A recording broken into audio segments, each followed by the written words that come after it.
السلام عليكم ورحمة الله وبركاته. maanta waxaan joognaa magaaladan dalxiiska ee Freeman. runtii maanta waxaan halkan la joognaa mataqaana jaaliyadda magaalada Freeman. waa jaaliyadda magaalada Freeman ee Soomaaliyeed.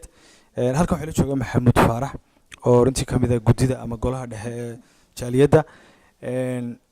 waxaan ka wareysan doonaa qodob kasta iyo wixii danahan maanta dalxiiska intan oo dhalinyara iyo in kale oo halkaa fadhidaba sababta aan u soo baxnay iyo sababtan waqtiga inta leeg aan u gelinay. maxamed faarax marka ugu horeysa kusoo dhawow war saxaafadeedkan aad runtii noo gudbinayso adigoo runtii matalaya jaaliyadda magaceeda iyo waxa idii qabsoomay iyo waxba runtii marka ugu horeysa kusoo dhawow. بسم الله الرحمن الرحيم. سلطان aad baan kaaga mahad celinayaa su'aasha sharafta aad ii su'aashay iyo hawsha journalistinimo ee Soomaalinimada ah oo aad naga caawintay ee aad diyaar ku tahay Soomaalidii wax qabsanayso dhan inaad ka caawintay. marka labaad horta anigu guddiga kuma jiro waxaan ahay oday caawinaya dhalinyarada Soomaaliyeed ubaxa soo kacaya mustaqbalka anagu waa soconnaa qorrax sii dhacaysaan nahay. marka waxaan u baahannahay dad dhalinyar oo biri ka maalin danta Soomaaliyeed ka shaqeeya oo wada. waxaan aad ugu faraxsanahay 3 casho ayaanu dalxiis u soo baxnay muddo sanada ayaan hawshan soo wadnay. dadka hawshan soo waday oo dhan halkan maanta ma joogi karin, qaar badan baa maqan. waxaan ku soo baxnay ilaa dad 30 ku dhow. haddana saas ay tahay dhexdayada si dimuqraadinimo waxaanu halkan waxa kaaga muuqata dadkii oo dhan kaaga ma muuqdaan. waxa kaaga muuqda dad loo doortay Arbeitsgruppe. dadkaasi waxay soo sameeyeen dastuurkii urur ku dhismi lahaa. dabadeedna group kale oo isaguna meesha jooga ayay u soo bandhigeen waxa laga wada falanqooday sharciyada iyo wixii ay ku heshiiyeen iyagoo isku afkartay gacmahaas haysta ayay maanta noo soo bandhigeen. 3 saacadood ayaanu dhageysanaynay wixii fikrad ah oo aan ku darsan karnay ama nala fiicnayno codkayga nala weydiiyey. aad iyo aad baan ugu faraxnay siday u soo shaqeeyeen. xasan saki sidoo ugu sharaxay iyo gabadha iyo Nuuridiin iyo Jaamac iyo ma tirin karo haddii kaamarada aan anigu hadda ana isku beegay aan ka leexdo waxa idin muuqata dhalinyarada halkan tagnay waxay ahaayeen Arbeitsgruppe hawshan ka shaqeeyay. waxa saa'id ku ah nin fanaanka cusub Xaaji oo isaguna halkan taagan oo xalay ku guuleystay prize. aad iyo aad baan ugu saxbinaynaa. waxaan kaloo mar labaad ku noqonayaa dhalinyarada halkan taagan hadda qaar kale aan kaamaradu hayn baa jira iyo dumar gadaasha dambe taagan. waxa kaamarada loogu qabtay waxa weeye waxaan uga mahad celinaynaa sidii sharafta lahayd ee uga soo shaqeeyeen Arbeitsgruppe sida shareecada ama dastuurka ururku ku soconayo. waxaan u malaynayaa Soomaalida urur waa samaysataa laakiin ma jiro urur Soomaaliyeed oo sanad soo qaatay oo dimuqraadinimo iyo qof walba codkiisa la su'aalay. waxaan rajaynayaa insha Allah bisha soo socota in udubada ururka loo istaajinayo. maanta waxaanu dooranay magaca ururka waxaas oo dhan waxa idin kaga sii warrami doona insha Allah. anigu maaha hawshayda dhalinyarada hawsha ka shaqeysay. aad baa u mahadsantahay. farxad baad mahadsan tahay. halkani waa Somali News Germany. runtii doonaya inuu idinka warramo wax kasta oo runtii aan maanta u soo baxnay danahan u soo baxnay iyo muhiimadda aan u nimid magaaladan dalxiiska Freeman. Jaamac kusoo dhow. السلام عليكم ورحمة الله وبركاته. مرحبا دماغ والسلام يا ددوينها. waxaan halkan rabaa inaan wax yar ka warbixiyo ajendaha uu ku jiray dalxiiska aan ugu soo baxnay magaalada dalxiiska ee Freeman ee gobolka Nederland. waxa weeyaan dalxiis yar oo seminar ah ilaa iyo maalinta axad soconaya waa 3 cisho jimcuhu ka bilaabanayo maanta ah. ilaahay subxaanahu wa ta'aala safarkii waa noo soo fudeeyay si nabadgelyo qabo baanu ku nimi magaalada Freeman ee magaalada dalxiiska. insha Allah waxaan rajaynayaa in ajendayaasha ugu horeyno aan maalinta berita ee sabtida aan guda galno. waxaanu halkan kaga hadlaynaa oo kula fagureynaa jaaliyadda iyo waxyaabahan ku sii talaabsan lahayn oo si aan horumar ugu noqono dadweynaha kale ee Soomaalida ku nool qurbaha oo jaaliyaddeena ay noqoto jaaliyad wax soo saar leh tayo leh waxtar leh dadka maatada ah iyo dadka dhiban caawinta iyaduna wax istarta. maalmahan ugu dambeeyay waxaanu ku guda jirnay ajendihii jaaliyadda iyo jaaliyadda programkeedii. hadda programka jaaliyadda waa dejinay. waxaa noo dhiman wax yar oo la fagura intaana insha Allah waxaan ku dhameynaa si ugu dhaqsiyaha badan. adigu ugu dambeyn December baan ku dhameynaynaa. waxaan u guda geli doonaa markaa wax qabadkii iyo dadkii saan wax u tari lahayn. waa fikir wanaagsan. Jaamaca waxaan doonaya dhowr su-aalood inaan kaa weydiiyo jaaliyadan, sababta loo dhisay, mataqaanaa iyo mataqaanaa waxyaalaha aad runtii dee wax u qaban kartaan, dadkaad rabtaan inaad wax u qabataan, iyo sababta weyn ee runtii idinku kaliftay inaad jaaliyad magaalada Barimaada ka dhistaan. su-aal wanaagsan, su-aashaas aad baan nagu soo dhaweynaya ma weydiisid. su-aasha aanaan meel fog ka dooneyn. qodobka koobaad horta marka wadan la joogo aadan u dhalan, luqadiisa aadan aqoon, dhibteeda leedahay. waxyaabo badan baa kusoo wajahaya. aabbo iyo hooyo ku caawimaya ama dowlad ku caawimaysa oo dowladaada soomaaliyeed ah ma jirto. waxa aad la dhaqan tahay oo la noolaanaysaa dad kale oo wadan kale ku nool oo jarmala ama wadamada kale oo adduunka ah.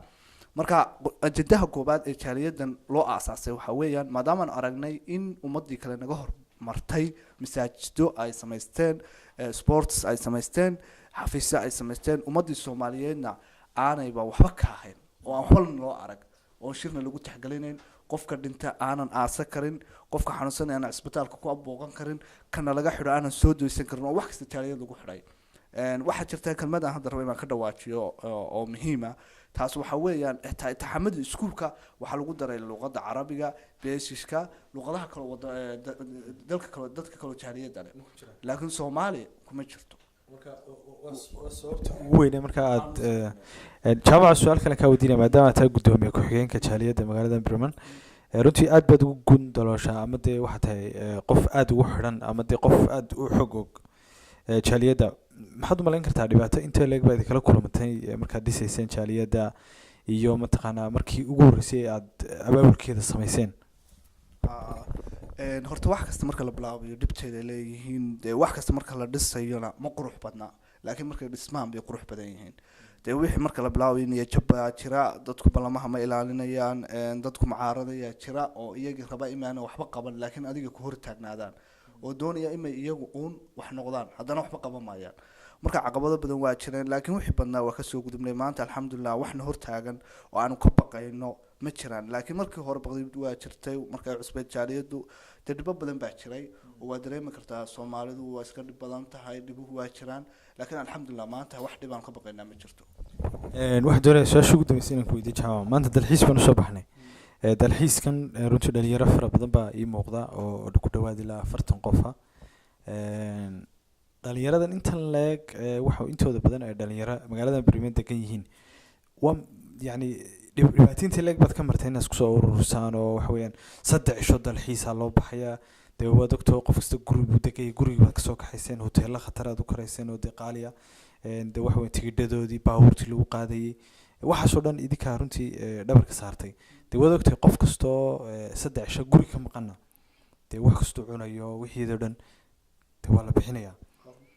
dee saan anigu arkaya ama aniguba aan u jeedana hotel la qaaliya oo dee dalxiis oo badi u dhowo, dee hadda saan arkayo badi baa weyna saaranba.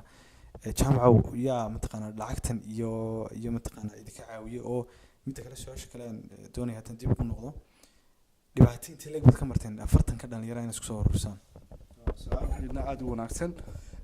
horta waqti badan bay nagu qaadatay inaanu helno dad soomaaliyeed oo nadiif ah, oo tayo leh, oo fiican, oo wax soo saar leh. alxamdulilah maanta waxaanu nahay wada dhalinyaro. qof weyn oo waayo araga oo xaaji maxamuud faarax la dhaho baa arrintaa horta aada uga shaqeeyey, waqti ku bixiyey, hanti iyo dhaqaalena ku bixiyey. alxamdulilah ilahay waa u suurageliyay inay hawshaas hagaagto. annagu waa kala shaqeynay, laakiin hawsha inta badan waxaa lahaan ugu mahadnaqaynaa maxamuud faarax, oo aan isagu guddoomiyana noo ahayn, wax kale noo ahayn, laakiin nin na caawimaya, oo aanu ka filayno odayaasha kaloo Bariman. fariinta aan u diraya odayaasha kaloo Bariman joogana waa inay maxamuud faarax ku daydaan, oo siduu dhalinyarada u caawimayo ay noo caawiyaan. waxa hadda meesha maamulaya waa dhalinyaro, waxa kala wada waa dhalinyaro. maxamuud faarax wax shaqo uu ku leeyahay ma jirto, laakiin muxuu nagu tarsaday waa talo, dhaqaale iyo cilmi iyo aqoon uu leeyahay iyo khibrad uu leeyahay buu nagu darsaday. marka taa horta waxaan ugu mahad celinaya maxamuud faarax. dhibta aanu ka marnay imaan dadweynahan isku keeno haddaan kusoo noqdo, wallaahi horta dhibo badan waa jireen oo dadku maadaama aa waddan kale joogtid waa la shaqaynayaa, iskuul baa la dhiganayaa, isbidhan baa la diyaarinayaa, dadku isma haleelayaan. laakiin waqti badan aan u hurno waxaan ku guuleysanay inaanu dhammaan 40 qof isku soo helno. maanta saa arkaysay 3 gaaraan kusoo baxnay iyo tareen. dalxiis baa kasii horeeyey oo adigu ilaa 50 qof ay timi oo iyaguna ilaa 5 gaari iyo talaan aan kusoo baxnay dhaqaalahaas wuxuu nooga imanayaa dhinaca dawladda inta badan dawladda ka imanaysa inna waxaa caawinaad ku bixinaya dadka wadanka inta badan joogay oo maxamed faarax ka mid yahay marka su'aashaas jawaabta runtii aad baad mahadsantahay information intaa lagu adiga siisay jaaliyada dhisideeda iyo dhibaatada badan ee kasoo martay jaamaca su'aasha ugu dambeysay waan ku weydiinayaa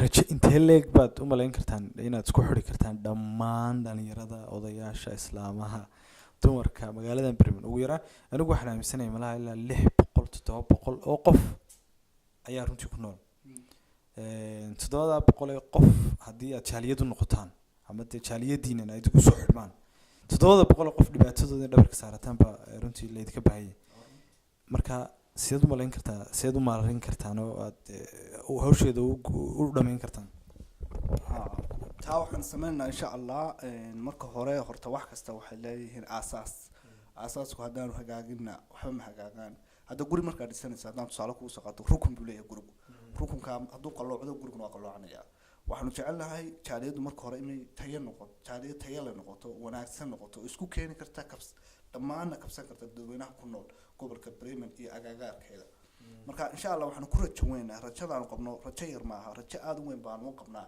inaanu aragno jaaliyad Soomaaliyeed oo 800 900 qof ka qayb galayso maanta alxamdulillah 200 ugu yaraan ba ka soo qayb gasha shirarka in kasta dad badan loo baahnayn oo dareemi kartid guriyaha oo yaryar iyo meelaha lagu kulmayo waxaan ku kulanaa maanta ugu yarnay 8 qof laakiin waxaan jecelnahay in aan 500 qof aragno ilaa 600 qof aragno taana soo u dhaqsiyaha badan waa arki doontaa kaloo wax kasta marka la dhisayo waa hoos bay ka soo bilaabmaan marka ay dhismaan quruxdooda waa arki doontaa insha Allah aad baad mahadsantahay jaamacada taqana xasan barow waxaan jeclayn magacaaga ku weydiin laakiin qofka garanaya noqoto xasan barow barsiidi xasanow adigu maxaad ku darsanaysaa ama maxaad jeceshay in aad jaaliyadan runtii kula taliso ama mataqaana aad kala qayb qaadan kartaa aad iyo aad baad u mahadsantahay run ahaantii dhalinyaraan u nahay waxa weeye dad wax garada iyo dad aqoon iyo waxa weeye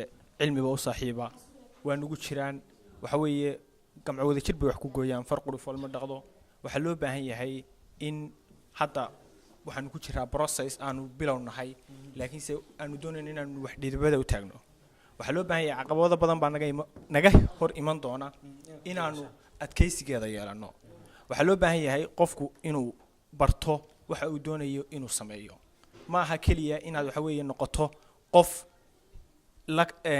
hiila kaca oo waxa weeye sidii loo oran jiray Soomaalidu waxay tiraahdaa cigaal shidaado cod holtii jabay yani inaad hayigaagu iska noqdo 2 cisho 3 cisho intaad hayi kacdo aad tiraahdo waxbaan sameeynayaa waxbaan abaabulayaa wax walba waan dhamaynayaa hadhowna uu dhexda ka jabo ma wanaagsana waanu ka soo gudubnay oo waan u adkaysanay muddo sanada bay hadda inoo soo socotay oo waxa weeye aan hadda midhaheedii doonayna inaanu goranno sidii jaamac hore uga soo dhawaajiyay waxa muhiim ah oo aan dhalinyarada kula talin lahaa anigu ma rabo inaan ururka wixii qodobadiisa ka hadlo maadaama aanu qoranay qof kasta oo xiiseynayana uu helayo iyadoo qoraala ama iyadoo waxa weeye daabacan tala yar oo gaar ahaaneed dhalinyarada abaan siinaya dhalinyarada jaaliyada kamid ah dhalinyarada guud ahaan ama jaaliyada ka mid noqoto dhalinyarada guud ahaan ee magaalada Bremen ku nool gabi ahaan Soomaaliyeed ee afka Soomaaliga ku hadasha waxaan oranayaa wadan baa la yimaadaa waxa weeye qofku wuxuu doonayaa hadaf nolol waxa weeye wax cusub buu bilaabaya waxa muhiim ah qofku inuu isku dayo inuu cagiisa isku taago waxa muhiim ah qofku inuu noqdo qof han leh oo hami leh oo waxa weeye doonaya inuu ka mid dhaliyo nolosha ururkan waxaan u sameysanaynaa waxa kamid ah waxyaalaha qaybtood dadka inaanu ku caawino sidii ay u noqon lahaayeen dad mustaqbal leh waxa weeye dhisa fikirkooda xorta ah mabda'ooda xorta ah bulshada la qaybsada bulshaan u nimi waxa weeye haddii aanu maanta waxa weeye mid walba meeshii gooni u istaago wax badan isuma keeni karo laakiin markaanu la arko 20 30 qof oo waxa weeye isku mabda ah waxaan ognahay inaan wax badan bedeli karo waxaan ka codsanayaa inay ku dadaalaan sidii ay u baran lahaayeen ama waxa weeye uga faa'iideysan lahaayeen jaanisiyada ay haystaan waqtigoodana aanay isugu qoomamayn hadhow toole marka ay kasoo wareegto muddooyin dambe. Hadda waan ku dhawaajinayaa ama waan ka dhawaajinaya waa la isku dhex jiraa. Dhalinyaradu waa dhalinyaro xeero ku wada jirta, laakiin berri ka maalinba meel buu tegayaa. baska meel buu kaga tegaya. Inaan idin isku qoomayn ee waxa weeye aynu gaadhiga wada raacno oo waxa weeye hamigeenu noqdo dad waxa weeye leh higsi fog. aad iyo aad baad mahadsantahay. aad baad mahadsantahay xasano. wax kale ku daraysaa ma jiraan?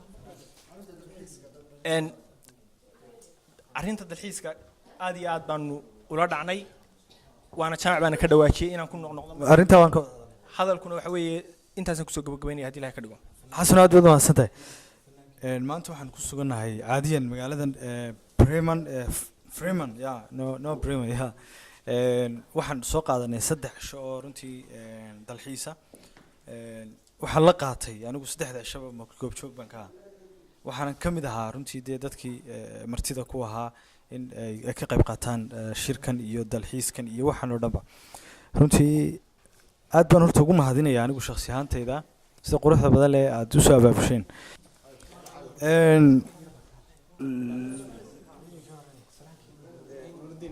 okay waxa hadana ila taagan sida ay idin muuqata dhalinyarada wiil kamida waa Mr. Nuruddin bal ku soo dhow Somali German News. waan ku dhawahay sida wanaagsan adii sharaftay adigana ilaahay ku sharfo. marka xigta waxaan leeyahay horta mahad guud waxa iska leh ilaahay halkan isugu keenay inagoo caafimaad qaba inoona suurta geliyay inaan kulanno. marka intaan ka soo gudbo kulay tooladee meesha la iska miiman dad baa ku soo tabcay ku soo daalay. maxamuud faarax oo kale wuxuu ka mid yahay mas'uuliyiinta meesha iskugu yeeray dhalinyarta ee soo qaban qaabiyay ayuu ka mid yahay. marka isaga iyo muxuu ahaa Fariid iyo xaaskiisa xoog baan ugu mahad celinayaa. marka xigta dhammaan dhalinyartan aqbashay inay isku yimaadaan ee meeshan soo baxaan aad baan ayagana sidoo kale ugu mahad celinayaa. adiguna aad baad mahadsantahay maadaama aad ka qayb qaadanayso barnaamijka. intaas ku koobay mise koley okay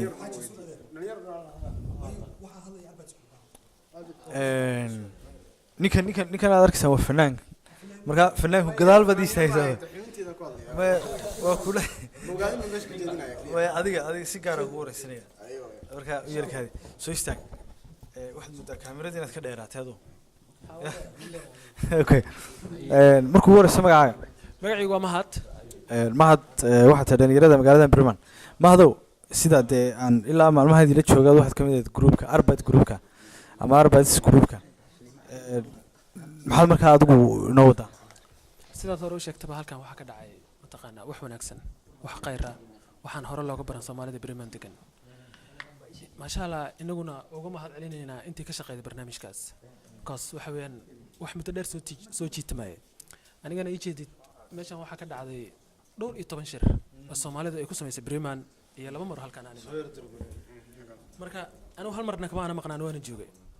sida darteed wax wanaagsan aan ka baranay waxaan diyaar u nahay sida mataqaanaa jaaliyadaha ka jira Jarmalka ee Soomaalida ay leedahay sidii wax u qabsadeen inaan inaguna wax u qabsano inagoon cidna ugu hoos fariisanaynin danaheena. waa si wanaagsan weeye. wax kale ku daraysa? wax kale ku darayo way jiraan waxa weeyaan hambali iyo bogaadin aan u bogaadinayo ama u hambaleynayo dhalinyaradii halkan ka soo qayb gashay ama dadkii soo suurtageliyay hawshan inay dhacdo sida habsamileeda u dhacdo. sida waxaan leeyahay halkiina ka wada dadaalka wax wanaagsan aad qabateen. wax tira yani habaqonina qof walba hadalka sidoo yaqaan lahjada yar.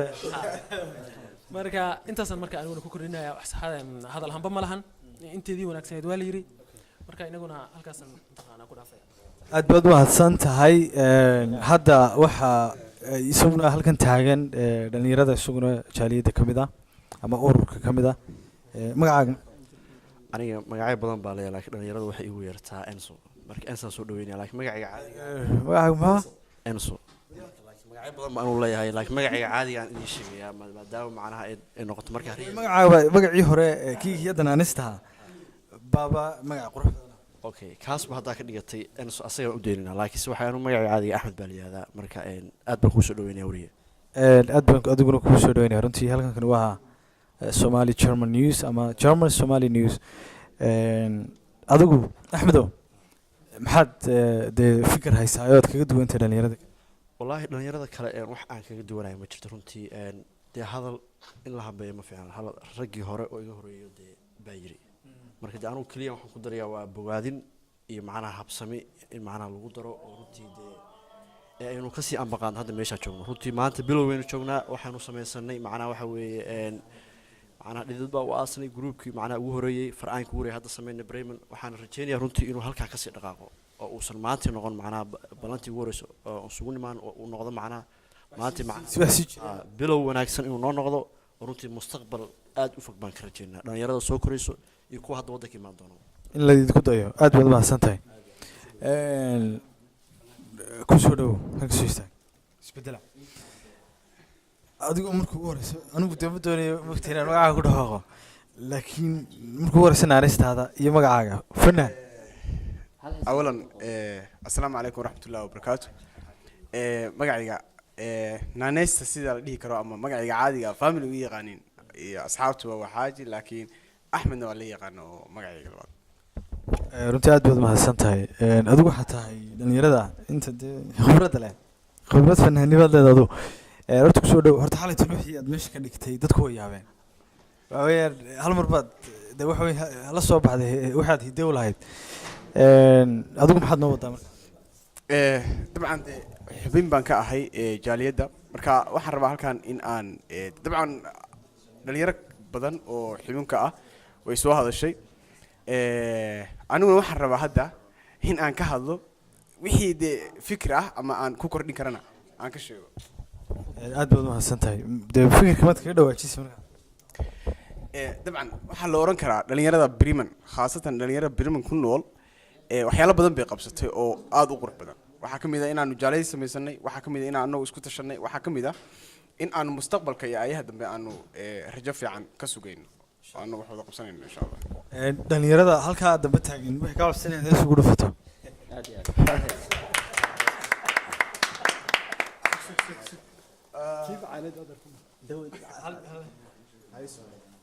dabcan marka ugu horeysa waa inaan dhahaa laba eray oo heesta calanka طبعا سوما ما دام عينو dadku kaas jecel cabsanaya ما هو لكن هست علنك لو ير لو يركليا هست علنك سومالي توسو لكن تي waxaan rabnaa gabadha aad u qaadaysa xalay inaad taasna ugu dhufo taasna ugu dhufo اوكي ايامها عيسيغا ليله عادل بركي كوا خير كوعاني وحيق اللقو عالمي ما العر لحينو عفية فرح لعاديستي صبحي دادي قاد الشيء يوم العرفادي وقو عمل سمانتا ذهب لها عادة ديرتاي عرشقي كتالا صدكو عادلكو قريه هديان نصيبكو عالمضي وعويلاه عفية وتقون كذا نقول لبتكو عغني waxaan runtii waxaan xasuustay dee fanaaniintii hore waxaa luuqiga iyo mataqaana ereyga saad u dhawaajinayso dee waxa weeyaan hadda waxa adduunka ka dhaca waxa la dhaha playback adigu original baa tahay runtii hamigaaga haddaad fannimo sii wado waa kugula tali lahaa inaad heer ka gaadho. waa jeclahay in aan dabcan fanaan noqdo laakiin insha allah waa rajeynayaa inaan hawshaa galo oo dabcan mahadsan tahay fanaan. yaa kala hadhay kaalay heegsiisaan soo dhawaabtay. السلام عليكم magacaaga horta موليد ويان مقعي soo dhawaabtay. وان دوه والله adigu mawlido dee dhalinyaro badan baa halkan ka hadashay adigu maxaad kaga duwantay?